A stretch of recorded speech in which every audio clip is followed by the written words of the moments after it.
Welcome in to the DNVR Avalanche podcast presented by DraftKings Sportsbook. Use that DNVR code to get ridiculous odds boost with a new account. I'm Rudo, joined by AJ Haefel. We talked a little bit about Andre Burakovsky and Nazem Kadri today, or yesterday? Yeah, days. They blend together. We're going to talk more about Kadri today because turns out there's a lot to dive into on this player, and expectations are he's going to be quite important for the Avalanche in this upcoming season. So, AJ, I asked this on yesterday's show as well, but to reiterate, does Kadri need to be the Avs' fourth best player? Forward, let's say forward, because obviously Makar and Kemper could be more important at defense and goaltender. Yeah, I think he needs to be, barring like Burakovsky having a crazy year. Sure. So at absolute worst, he's got to be a top 5 forward for them. Yeah, I mean, top 5 is pretty easy, right? Yeah.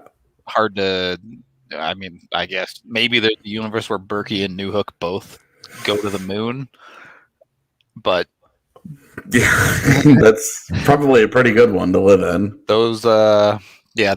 That's some serious, you're living the dream at that point.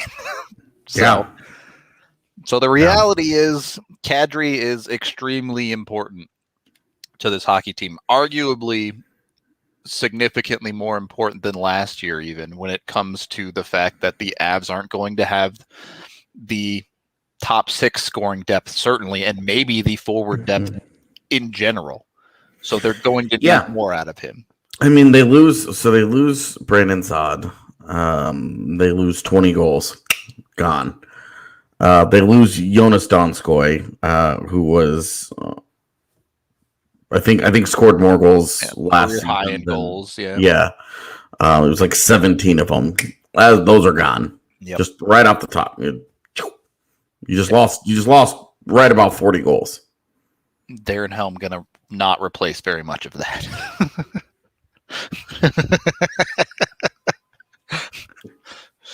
I just need Darren Helm to replace Belmar's like 7 points. All those empty netters he got at the Yeah. Sure. And there's some expectations that Newhook will replace some of that in one way or another. Yeah, it's not my most popular take, but I'm expecting JT Compher to bounce back to being a serviceable. Yeah, give you like 15 goals or something. Yeah, exactly. Yeah, I kind of expect that as well. And then I'm hopeful that they get 15 out of Jost and Nichushkin. Yeah, that's certainly. You would feel a lot better about their depth if Jost shows up game 1 and is playing like he was at the end of last season. Yeah. Go a long, long way for them as far as that's concerned. But yep. And that's another pod that we'll definitely get into that later on. Yeah. I always kind of dread the Jost stuff just because you get like those. There's no middle ground on that kid. Yeah, like the extremes on him where it's like, oh, this guy's going to justify the top 10 billing and I think he's just going to keep getting better. And it's like, okay, like it's okay to dream on, but then you get the other ones who are like, he's useless. Can do nothing right. Yeah. Why is he even in the NHL? And both sides, it's like, yeah, I mean, we had somebody just a couple of days ago. Yep. In the comments on one of our when we did the Avalanche offseason last week review, who said that the worst move was re-signing Tyson Jost. That was their worst move.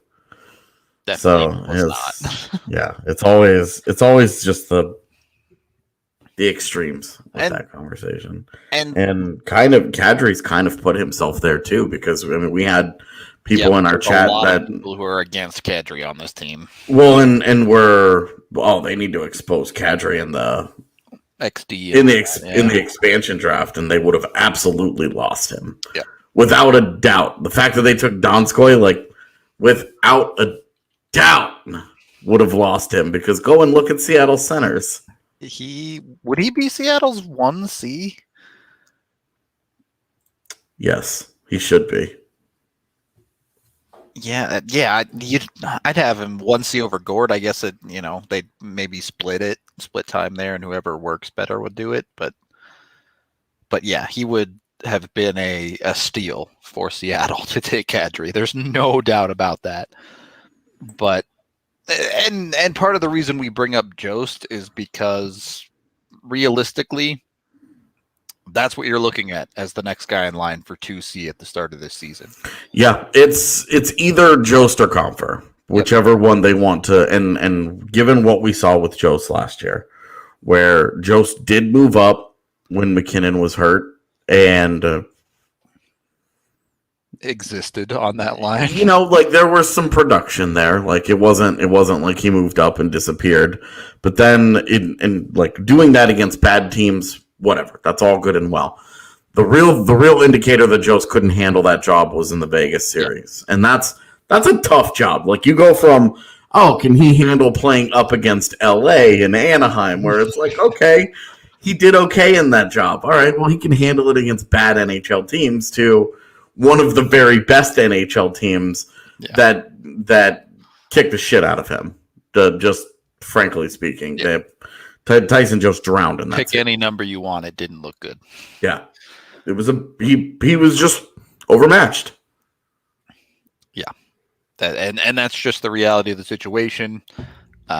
He can't handle that job, so that's where Kadri's importance starts. Yep. Is that job starts and ends with Kadri, basically. And we've known for years JT Comfer can't handle it because they keep trying to give it to him. He has never succeeded on the second line. He's like he's like there's a hole in that lineup, and in the last 2 years, Donskoi filled it. Yep. That guy's gone. Now it's on Comfer. Yep. That's maybe Comfer. Maybe Newhook, because we still don't really know where Newhook fits into that plan. For now, put Newhook into a box of we'll see. Yeah, it's where how we expect Comfort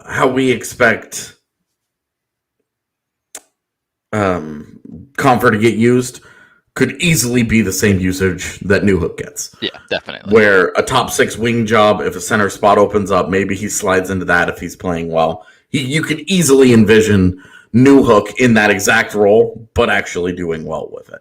Yeah, it definitely could. If he accelerates his career that quickly, that dude is going to get paid very soon. But we'll see. Also, the Avs should be significant cup favorites if Newhook has broken out this year to that extent. But again, we'll see with Newhook. We'll get to that when we're mid-season and you have a feel for what he's rounding out in the NHL. But for Kadri specifically,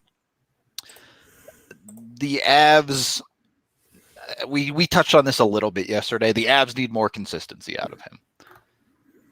They need him to not go 20 games with 1 point.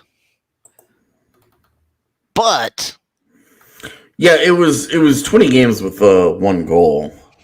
Yeah.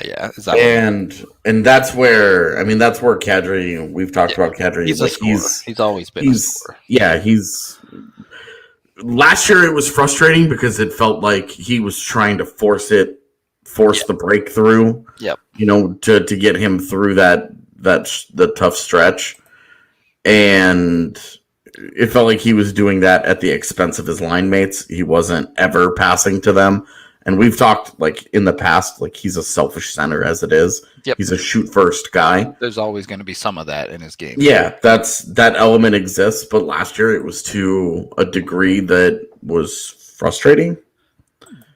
Well, and we saw at the end of that ice cold streak, as he started to come out of it a little bit, it was because he was using his teammates. He started picking up a couple assists here and there and distributing the puck a little bit more. And, obviously what happened in the playoffs happened after that. But yeah, it's a tough spot when you get into a cold streak that long with a player like Kadri, because 5, 6, 7, maybe even 10 games, you're telling a player like that, shoot or shoot, right? Just shoot yourself through the cold streak. Yeah. So those 20 games, by the way, 1 goal, 3 assists, 52 shots on goal. Yeah. So he shot 1.9%. That's cataclysmically low. That's not sustainable, I don't think. But yeah. So, which again, to my point, like most of the time, a player of Kadri's caliber with Kadri's scoring ability is going to shoot himself out of a slump like that. So, just because I'm kind of going through these splits right now. Mm-hmm. The first 30 games of the season, 10 goals. Yep. On 102 shots, he shot 9.8%. Below his career average, but that's not going to complain about it. Yeah. Not so much lower that you're like, oh my God, this anything guy. Around 10 and you're happy, right? Yeah. Like it's not like here comes the breakout, you know? Instead, it was the exact opposite, because after that 30 game mark, he, starting in game 31, the last 26 games. Yeah, it was 1 goal, 6 assists, 68 shots. He shot 1.5%. Yeah, that's just unconscionable. Basically, that is unbelievable. 1.5% across 26 games. And his total on the season was a 6.5% shooting percentage, which in a season that he played at least 40 games, I think is tied for his lowest full stop shooting percentage of his career. Yeah. So, and you could see too, like, yes, he wasn't shooting his best, but during that stretch, he was definitely snake bit as well. Pucks just weren't going in for him. I mean, there were a couple of so during that stretch, there was only 1 game where he had no shots on goal. Yeah. And most of these games, he has 2 or 3, at least. And there were, just anecdotally, there were multiple, like, right on the doorstep where you're just like... It felt like McKinnon the year before he finally broke out, where every night the goalie's best save was against that dude. Yeah. So, well, and then you remember the goal that ended it. Yeah, was that one that he flipped in up over whichever from no angle. Yeah, from the goal line, he just flipped it in up over his head late in the third period to tie the game. That was their one regulation third period comeback win of the season. Yep. Followed up immediately the next night by them blowing their only third period regulation loss of the season. That was fun. Good memories. Good times. God, looking at this game log, I can't believe we sat through 4 games in a row against San Jose and 4 games in a row against St. Louis. Yeah. Oh, St. Louis wasn't that bad. The San Jose series was awful. Yeah.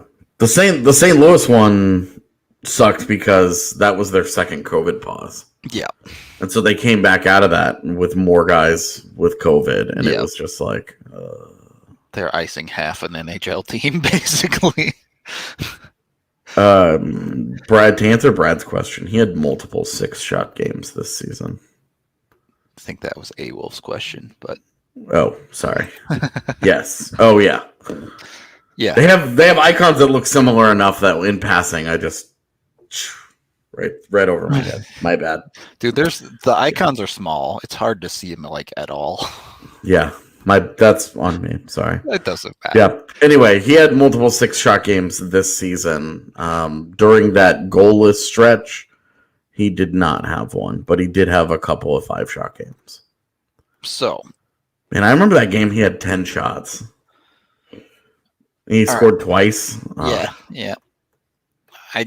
Good Kadri, man. I'm going to put you on a quick spot here. Take no expectations from this prediction. But AJ, How many points for Kadri? Well, let's not make it a prediction. What do the Avs need for point total out of Kadri in the coming season? I think they're right in the range of 50. Okay. I think 40 would be pushing disappointment, but passable. 45, you're probably fine. You're probably just getting a little bit of bad percentage luck at 45. 50, it's right in the right range, and 60, something great has happened. And he was on 52-point pace last year, I believe, for an 82-game season. And that's all but 4 of his points came in the first 30 games. So obviously he needs to be better. Right. Those extremes have to smooth out a little bit. A little more consistent. You take that 20-game stretch of 1 goal and 4 assists and split it into 3 or 4 game chunks. Yeah. Where he's being effective, every third, fourth, fifth night. He had such bad. He had such a slow start to the season too. Yeah. It was that 20-game stretch from games like 8 to 28, basically, where it was 7 games, 7 to 30. That 24-game stretch, he had 23 points. Yeah. So there you go. Just couldn't miss for that stretch, but he was a point per game player for a month. And I mean, the eternal question that we talk about all the time on this show, if he was that much more consistent, he'd be a 1C, but yeah, true. But I think 40 is like their minimum. This could be problematic, but this is passable still, but it really needs to be more like 50. Okay. So yep. And it's a contract year, but he's also got enough of a track record, and even if he has 40 points, somebody will give him money in definitely free agency next year. A guy like Kadri, I don't think has to worry too much about the contract year, but it's definitely going to help. It's not because he's made as much money as he has in his career, even with being on a discount deal as long as he's been. It won't be quite the same as it is like for Berkey, where this is the first time he's ever going to have a chance to sign a long-term contract. Yeah. Maybe the only long-term contract Berkey gets in his whole career. So I'm expecting a Burakovsky like 33 goal season and everything, He just pops off, Yeah, exactly. It's fully, you're going to get the best of the best from Berkey this year. I mean, let's be real. Regardless of the season Kadri has, he has a reputation around the league. Some of that reputation is bad, but a lot of that reputation is good as well. Yeah, there's the dumb stuff, and we talked about this yesterday. It's just part of the story. You can't tell the Nazem Kadri story without it, because for all the good things that he's done in his career and all the things that he's tried to accomplish, it's. I mean, chat was talking about this earlier before we went live, but you talk about those type of players, right? You talk about a Marchand, you talk about Tom Wilson. Yeah, well, the difference between those two is Tom Wilson has never stopped the shenaniganery, and Agreed. Brad Marchand just, he's obviously got the reputation, but as his career has gone on, he's toned it down for sure. Exactly. He learned. There were enough conversations there that he learned how to walk the line. But and where he can be effective and still be himself without putting his team behind the 8 ball by doing, by being a selfish asshole. But point being, all 3 of those players, if they were on the open market and could be acquired for a fair price, every team in the league would be interested. Yeah, of course. So it's not like he's playing himself out of the league, Kadri or even Tom Wilson. But we don't have to get absolutely not. I mean, the other thing is I mean, Zach Ronaldo just got another contract. True. Could get a lot. So, the idea that Nazem Kadri is the big fear with Kadri is now that they gave him what would have been a monster regular season suspension. Yep. in the postseason last year. Would have been 15 games, basically. Yeah, they gave him a monster suspension. It basically would have been a month. Yep.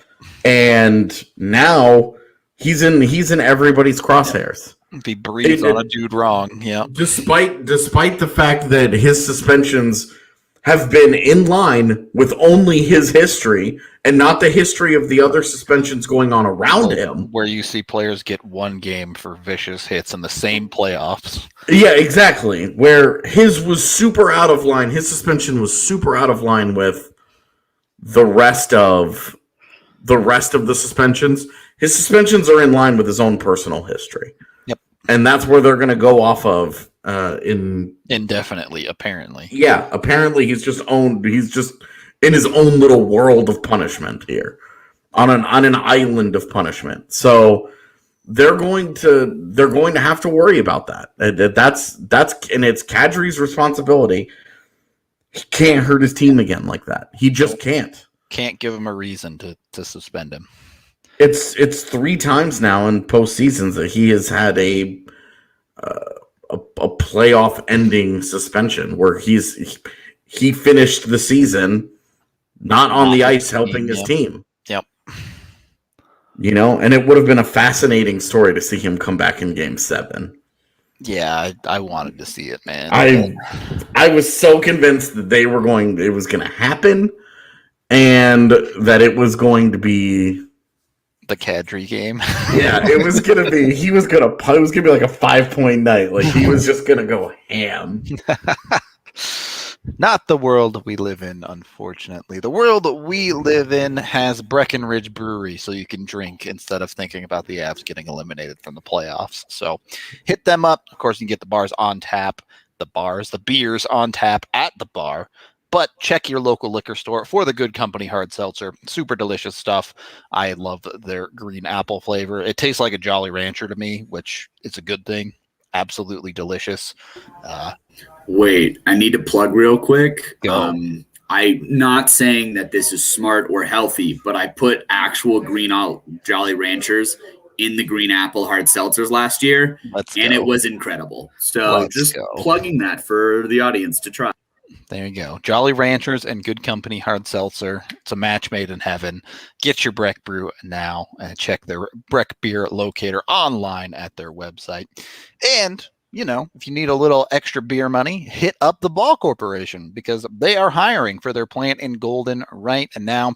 You can text Golden to 77222 or go to jobs.ball.com to apply.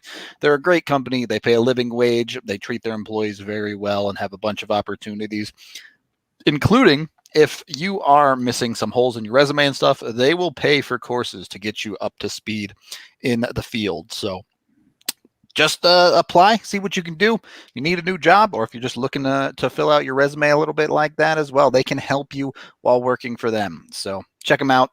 Highly recommend Ball. They're an awesome company. They do a bunch of awesome stuff beyond just creating aluminum cans, which they are like the biggest producer ever of that as well. So yeah, they're good at what they do. Check them out. And then with all that money you didn't spend on beer, get a DNVR annual membership. Support us a little bit. Get our awesome content. Get access to the DNVR Lounge. I saw a bunch of the Broncos people were pumping that up on Twitter today. It's dope. It's our own little corner of the internet where you can come and talk sports literally all day. It's easy to get lost on the Discord for hours on end, having friendly arguments, usually, about who the best player is or what each team should do. It's great stuff. Can't recommend it enough. Of course, you also get things like a shirt from DNVR when you subscribe, big beers at the bar, a bunch of other stuff as well beyond our exclusive content. So check it out today. Have a good time with us here. There you go. Juice just got his Oh Boy shirt. You love to see it. The new golf hats too. Mwah. They're amazing. I got to get myself one. All right. Second period of the DNVR Avalanche podcast presented by DraftKings Sportsbook. Use that DNVR code, please. Let them know we sent you. There's a question in here I wanted to ask to start off this segment. There we go. What are the chances they trade Kadri by the trade deadline? What would be the triggers? New hook? Yeah, I seriously doubt they would trade Kadri at all. But the triggers would be... What do you trade him for? Right. Like, if you're trading him, that means you either have Newhook, who has come into the second line center job somehow and excelled at it. So you're looking for a top 6 winger at that point, I guess. Or the only other thing you would trade Kadri for is for a direct improvement at his job, right? Sure. Beyond that, I struggle to see. I mean, I don't know what you're gonna move him for, because you're in a position where you have to understand the Avs are very asset poor now. Yep. They have done the thing. They made the big moves, okay? They recouped one of them, but the chat really wants Hurdle. Multiple second round picks in the last couple of years traded away. A first round pick. Right now, they've got a third round pick next year. Next year's draft, yeah. They've got 2 years. They've got fourth round picks already gone for the next 2 years. Yep. I fully expect the 2024 fourth round pick to be gone at the deadline for some garbage who doesn't do anything. Yeah.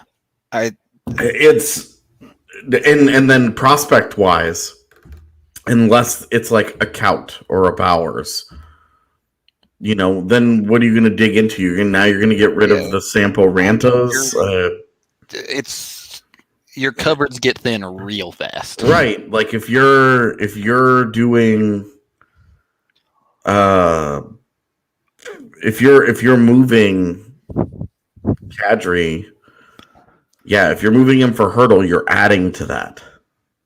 Yeah, you're adding significant. And what do you add to it? What do you add? I mean, Hurdle's also on an expiring deal, so that will keep it. But why are the Sharks trading for Nazem Kadri? They wouldn't. But I mean, it doesn't make any sense. Even if Colorado adds something, they can just go get futures from somebody. To my original point, it's really hard to find a dance partner that wants to take on Kadri to give you a better center. Right. I mean, look, if somebody calls you up and says, "Hey, we'll give you," say Pittsburgh calls you up and says, "We'll give you a first round pick." That's for Nazem Kadri.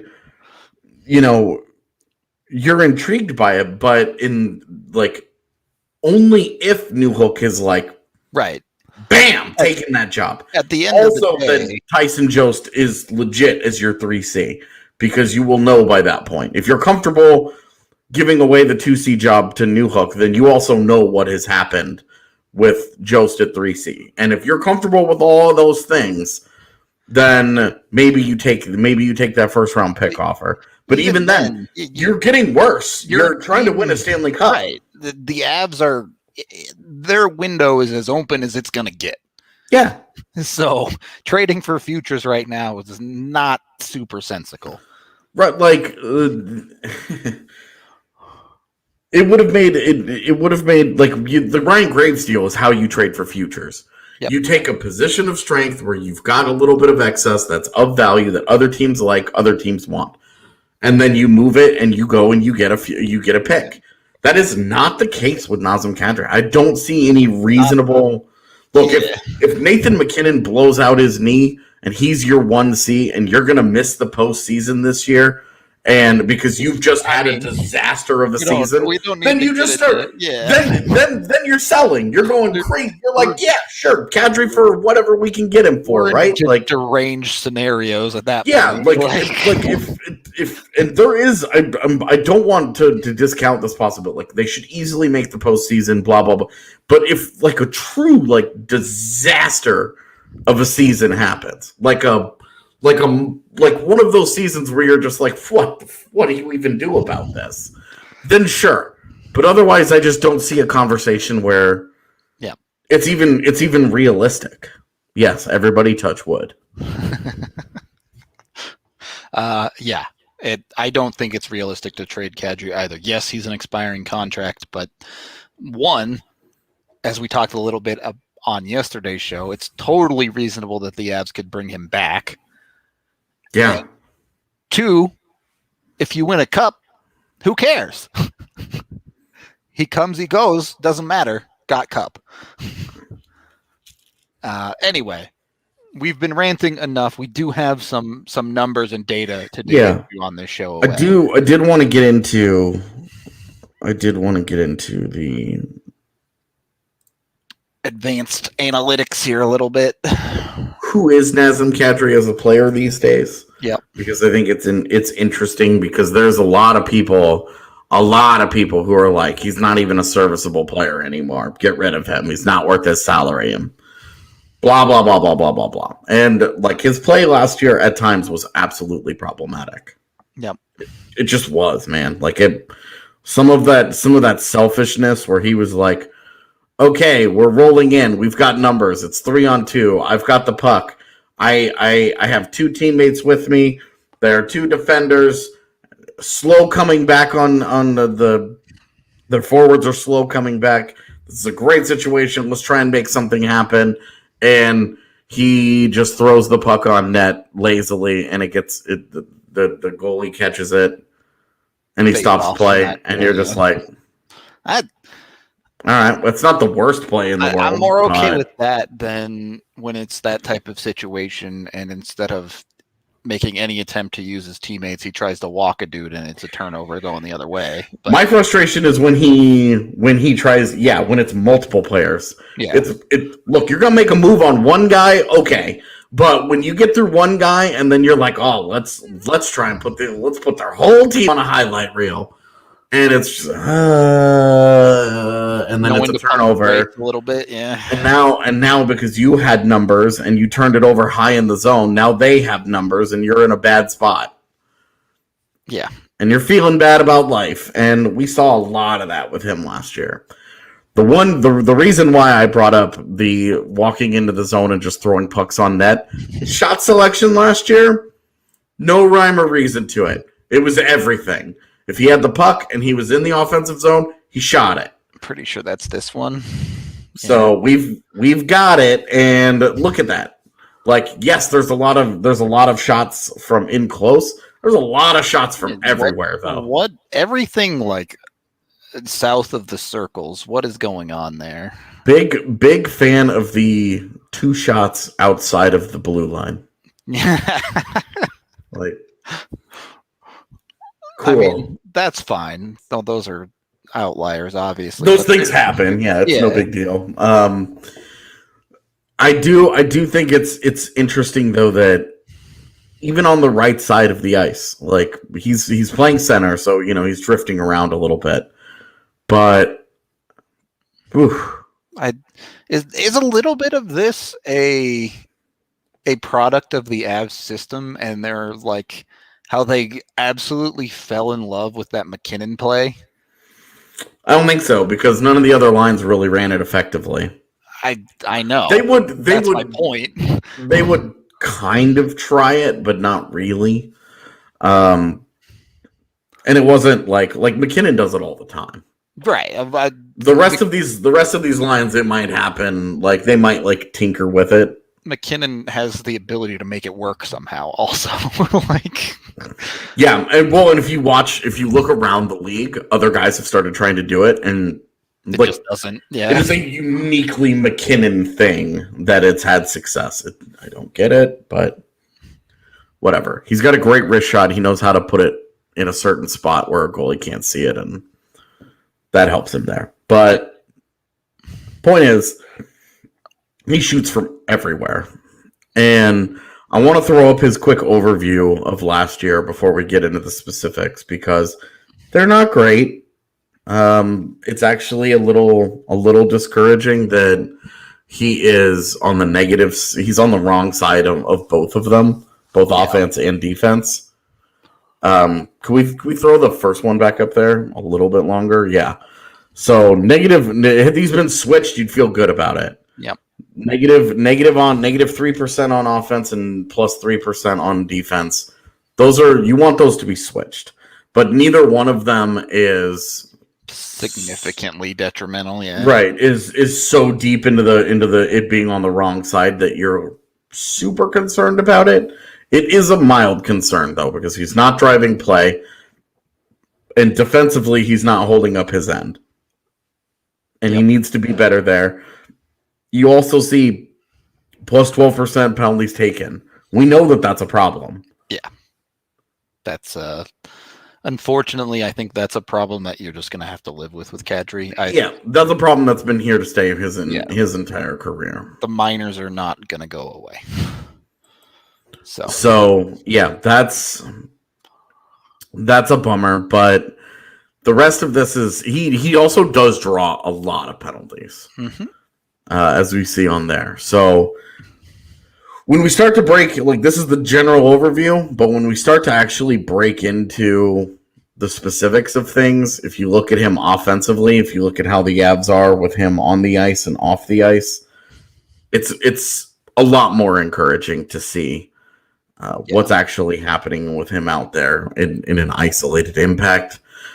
So with Kadri, the Avs offense was worse, but it was still elite in terms of driving play, because without him, at plus 22% is comically high. Yeah.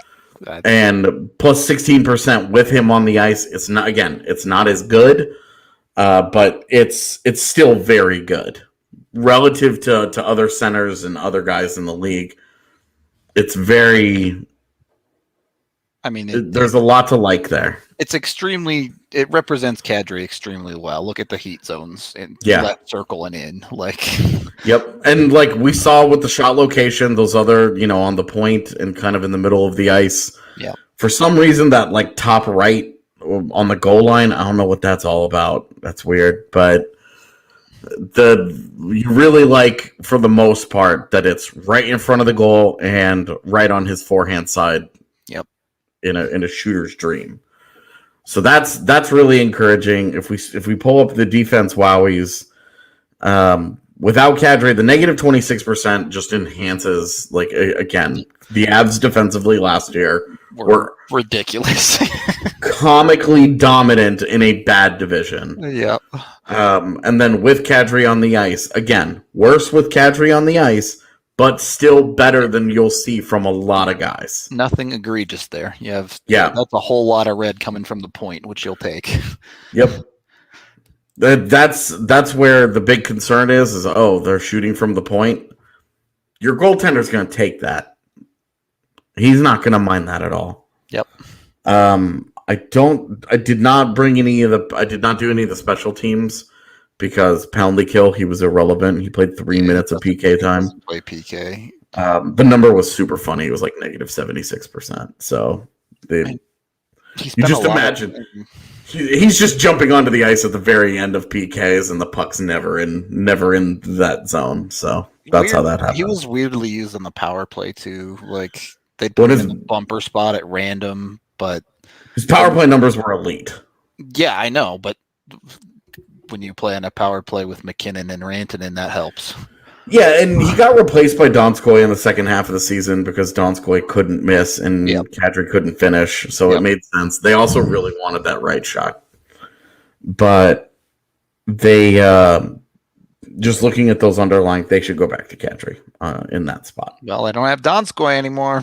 Yeah, so they're going to have to, please don't go back to Comfort. Just go back to Kadri. What else? I think I've got his... Okay, so the squigglies. I usually don't pull this up. And we don't usually mention this when we talk about it. Yep. But what I really wanted, those two in the middle, the shots at 5v5 and the goals 5v5. Yep. Because the shots 5v5, it's the third one from the top. You look at that black line, that's for, and the red line is against. He's out shooting the opponent. The Avs are out shooting their opponents when he's on the ice pretty much always. Yeah, basically all the time. And pretty much the worst case came a little blip in early February where they were barely outshot. And that was about the worst that it got all year with Kadri on the ice. Now, you see, this is where shooting percentages come in because the chart below that is goals. Yep. And you can see 3 blips there where they get outscored significantly. Yeah, and there was a time where it felt like the second line was always on the ice when the other team was scoring, and they couldn't ever get it back. Even when they were piling up points, they were giving them back. And this was kind of a year-long thing, a year-long problem with Kadri on the ice is too many goals against. Yep. Some of that is bad luck, and some of that is being a part of too many quality chances going against and not finishing enough offensively. Yep. So some of that, percentages even out a little bit for Kadri this year. That chart, which is very worrisome, is the one that will kind of work its way back to neutral. Right. Yeah.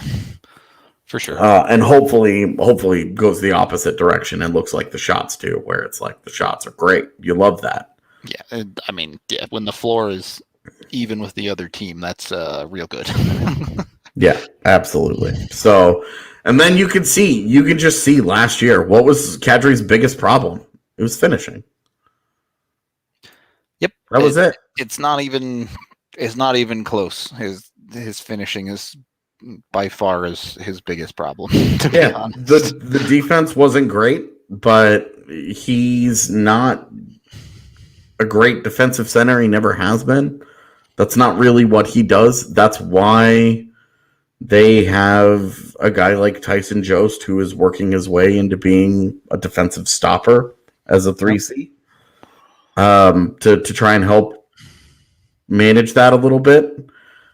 It's if you just look at the finishing here, this is in the bottom right where offense versus defense versus finishing. Finishing is like the dotted line. Yep. And you can see 2 years ago had a problem. I guess 3 years ago had a problem, and then 2 years ago, his first year in Colorado, good. Last year, disastrous. Yep. So needs to do a better job of finishing, and that will jump way up. You don't need him in his 19-20 finishing way up there, but you need him significantly higher than he was last year. You would take him in just the 50 percentile, right, honestly. Exactly. As long as he's average finishing, you're fine. Yeah, you totally okay with that. And you're looking at this guy who had couldn't score to save his life, had a 30-game stretch where he scored 4 points, and he still gave the Avs a 49% WAR. Yeah. With all of that, with a 6.5% shooting percentage. It's easy to see where this guy's value if he just gets a little bit of a standard return to the mean here. The value is not something that the Avs should be looking to get rid of. Talk about this a little bit more, but first, DraftKings Sportsbook really just wants to give you $200. If you sign up for a new account, use code DNVR. All you have to do is bet $1 on any Week 1 NFL game. You don't even have to wait for the result. You don't even have to win. You just bet $1 on an NFL game in Week 1 with the DNVR code, and you just get $200. They just give you $200 in free bets. So jump on it, get in there today, bet on a Week 1 football game. When you get the $200, you can bet on whatever you want. Doesn't have to be football, could be basketball, could be hockey, could be baseball. Literally anything. It's just $200 to make sports bets with. It's like a dream come true. If you lose it all, you've lost $1. If you make money off it, congratulations. You've turned $1 into a ton of money. So either way, it's dope.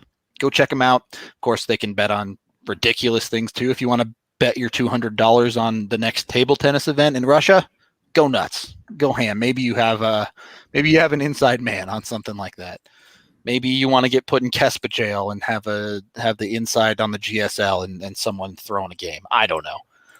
Go check it out. DraftKings Sportsbook. Download the top-rated DraftKings Sportsbook app. Now, again, please use that DNVR code when you sign up for a new account. Let them know we sent you, and you got to use the code if you want to get the $1 for $200 bet on Week 1 of the NFL. Must be 21 or older, Colorado only. Other terms, restrictions, and conditions apply. See DraftKings.com/sportsbook for details. An official sports betting partner of the NFL. Of course, you have a gambling problem, call 1-800-522-4700. Third period of the DNVR Avalanche podcast presented by DraftKings Sportsbook. And by that, I mean also brought to you by Haefel Cattle Company. Go check out all of their amazing meats. Their Wagyu beef burger is delicious. You can get that down at the bar. P.S. New bar menu if you haven't been in a little while. I'm excited to get back, and I'm going to try it out. There's a lot of good stuff on the menu now. I know Kale was there trying the. Kale, are you a hot dog man or a Glizzy's man? I mean, Glizzy's all day, obviously. All right. Okay. Whatever. The Glizzy's are good, but the best thing is I think it's called the Bronco Burger, but it's got like onion rings, barbecue sauce, cheddar cheese, hatch green chili, cream cheese on it. It is decadent and massive and bad for you, but incredible.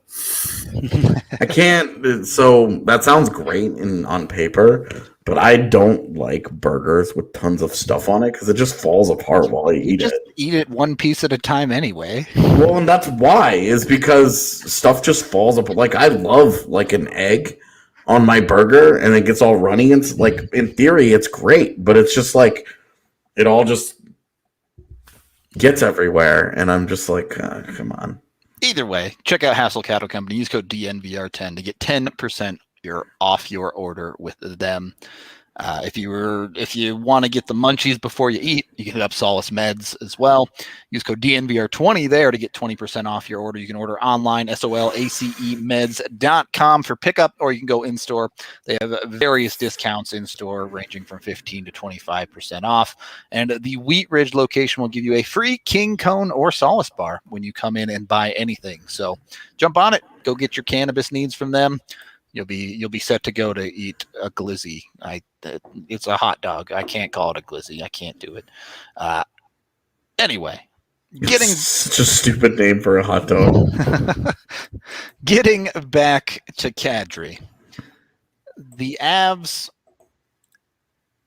have an interesting conversation looking at this long term. I mean, obviously, in my mind, the long-term solution to 2C is eventually transitioning Alex Newhook to that spot. That's the hope, yeah. But you look inside of their organization, and they certainly don't have a ton of natural centers. Certainly, they have Bowers, obviously, but he's not really a guy projected to play in the top 6, full stop. Yeah. So, and if Newhook makes a transition, I guess they have Newhook and McKinnon for forever. But you look down at Ranta, winger. Olausen, winger. Bocage has played some center, but really a winger. He will not in pro hockey. He will not be a center. He can't skate enough to be a center. No, but it's really foodie, basically. Really foodie, yeah. Even like you even go to their depth. I guess even Weiss doesn't really play center anymore. He plays wing. Yeah. So the center depth is pretty short. Maybe if you're trying to project Ambrosio still as a center at the next level, I guess. But gonna be real hard for a 5'9" guy to stay there. Right. He's gotta turn himself into Braden Point to stay there. And if he does, the Avs are rocking at that point. Pretty good outcome. Yes, the chat bringing up our favorite topic, Landy at center.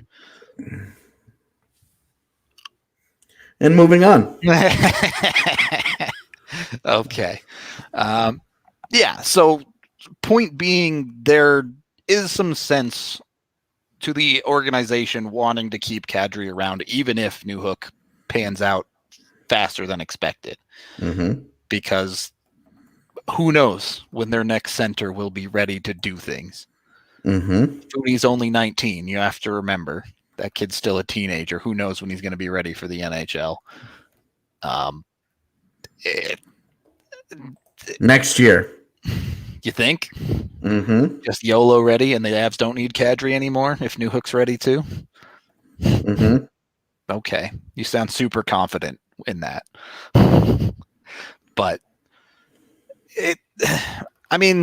what is your expectation that the Avs will heavily pursue Kadri as a re-signing option?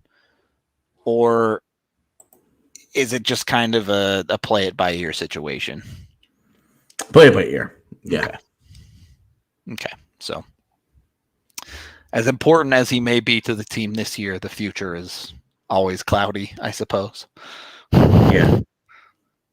With him especially, just because there is like New Hook. Sure.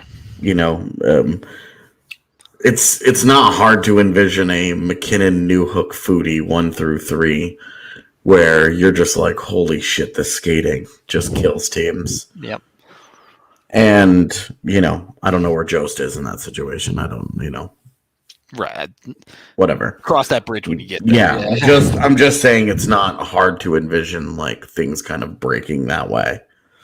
And those guys, it becoming those guys. And then, your 4C spot is just whatever. And for right now, it could even be, I guess it's not that hard to envision a year from now. Shane Bauer's there or something too. Yeah, it could be McKinnon, New Hook, Jost, and Bauer / Foodie. Yep.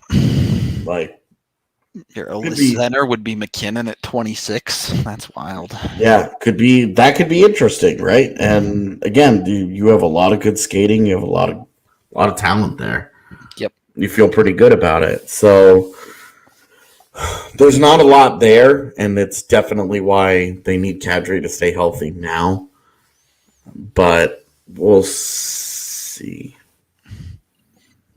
Couturier is going to sign in Colorado to be the 2C. Yes, that's my dream. Not only that would be my dream. He'll sign cheap enough that Colorado can afford him as well.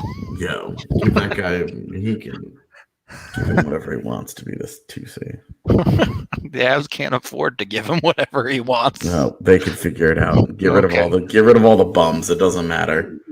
Every bum. Yeah. All right. They do that, but they have to move Taves. Now what? Well, now you and I are fighting. Yeah. Right. Exactly. Now you and I are fighting, sir. All right. Well, if Byram breaks out to a level, it'll be fine. maybe they can do that, and that's how they'll make their big goaltender trade next year. Oh, geez. They'll use Taves to get their goalie next year. John Gibson time. We'll see about that. Just do a big package and get Carter Hart as well. Full YOLO. Oh yeah, now we're trading for Sean Couturier. Okay, yeah. Great. This is wonderful. This is going to go super well. Well, if we're in fantasy land, you might as well go full fantasy. Yeah, I mean, they definitely have the assets to trade for Sean Couturier. Carter Hart. All right. So, final thoughts here on the Kadri situation, and the Avs can kind of expand this to the Avs top 6 as a whole, if you want. Yeah, I mean, important that Kadri is the man. He's got to bounce back. He's got to be the guy he was in year 1 in Colorado. Yep. If he's that guy, they're going to be just fine. All right. It's not that he was so bad last year, as we went through all of his numbers and his underlines. He wasn't bad last year. He's just capable of better. Yep. And if they get the better version of Kadri, they're going to be in the money. Yeah. Some pretty simple stuff there. Kadri bounce back a little bit and don't get suspended. Don't get suspended. The problem is also like, don't be so worried about being suspended that it ruins your game. Playing the game the way that he's been successful his whole life. Yep. He's got to find a happy middle there. Yeah. So that should just about do it for this show. Taking a deeper look at Kadri, one of the more interesting players on the Avs roster this year as far as fit and importance. Sure, we'll have a bunch more of these. I know AJ already we'll talk about Jost at some point this offseason, but yeah, I'm working on the written piece right now, so there you go. So look forward to that. I'm sure we'll do some other player breakdowns and more season preview stuff once we get a little bit closer to the season itself. So yeah, you can find us here 5 days a week. We'll be back tomorrow Be sure to like and subscribe to the video. Helps us out a ton. We're almost to 14K subscribers. Hit that subscribe button. Help us get that number up a little bit. What should we talk about tomorrow? I don't know. What do you want to talk about? Does anybody have any strong thoughts about what we should talk about tomorrow? Burning questions on the Avalanche. Are there, New Jersey numbers today. We found those out. The new guys. Yeah.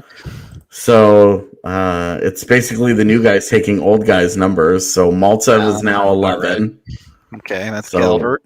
Yep, Murray is now 28. Okay, that's Cole. Yeah, Kemper's 35. That's new. And Helm, of course, is 43. Yeah, he was always 43, right? And and then McDermott is 56. That's a weird number. So yeah, that is the kind of number that you give a guy in training camp that you don't think is going to make the team. He just randomly gets assigned a number. Yeah. Like, that's the kind of number that Oscar Olausson will have when training camp rolls around. The Coyotes haven't actually been kicked out of Glendale yet, though, chat. Like, they're playing there this year. Yeah, what is there to say? They're getting kicked out, and it's probably just to renegotiate the lease. Yeah, they're probably just going to end up staying for much more expensive number. Yep. I think I don't know. I think it's funny that they're like, get rid of the NHL team and we'll just hold 20 concerts. Like COVID isn't over. I've said this before on the Discord, but okay, that team will not leave Arizona as long as Gary Bettman lives. Yeah, as long as he's in charge. Yeah. That dude refuses to let that town lose a hockey team. Yeah, I just don't even think. I don't even think that it's going to be a. For me, I don't think it's a conversation. There's nothing that I don't know. You know what we'll do? We'll reach out to Craig Morgan and we'll have Craig come on and talk about it, because you can talk to Craig. Yeah, he'll have an opinion on it, and I can tell you right now, Rudo and I don't. There you go. It's like, look, if somebody buys them and relocates them, okay, we're not there. They're not even for sale. As far as I can tell, there's no one. The city pegged for it is Houston, right? And no one in Houston wants to buy. So right, the only owner, the owner of the Rockets, has expressed interest, but I think he's going through a bunch of legal problems. Always a good time to buy a team. Yeah, so I'm not sure that's where that's headed. It's pretty obvious that they don't want to put another team in Canada. Yeah. Heard Kansas City's name floated a little bit, but I don't think they have a NHL ready arena right now.